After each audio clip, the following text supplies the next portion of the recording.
Thanks for clicking in.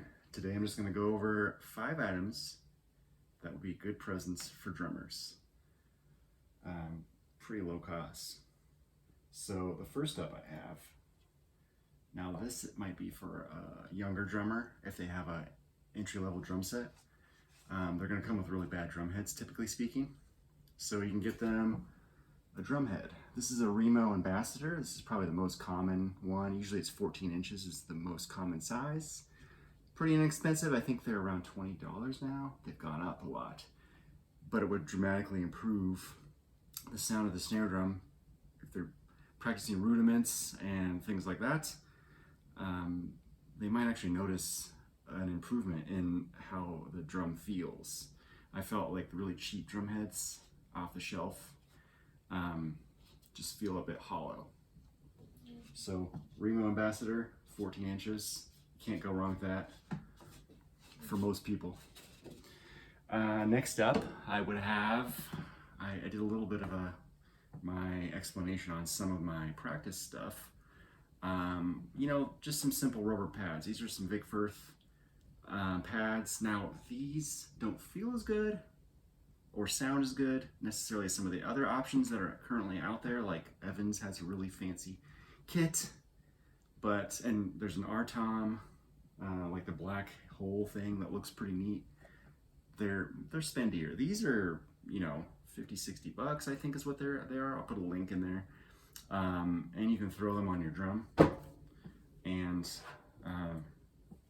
they have simple things you can do as well.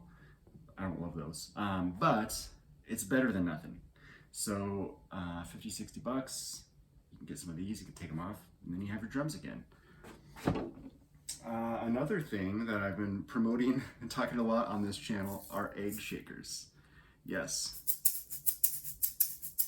very cheap and inexpensive. They'll fit anywhere. I actually lost mine, so I'll put a link to a 4-pack in case you lose yours.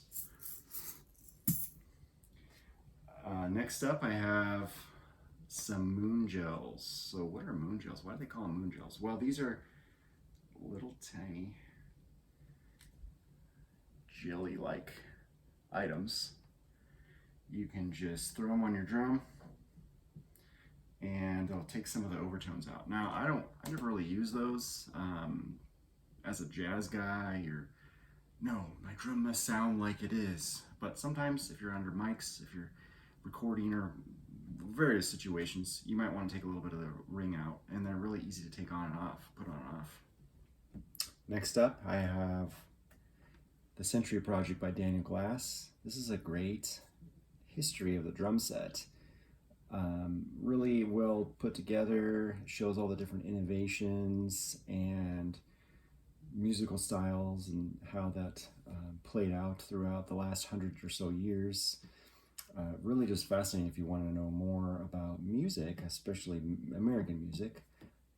Even if you're not a drummer, it's pretty interesting DVD that I highly recommend. So those are just a few items I recommend for Christmas.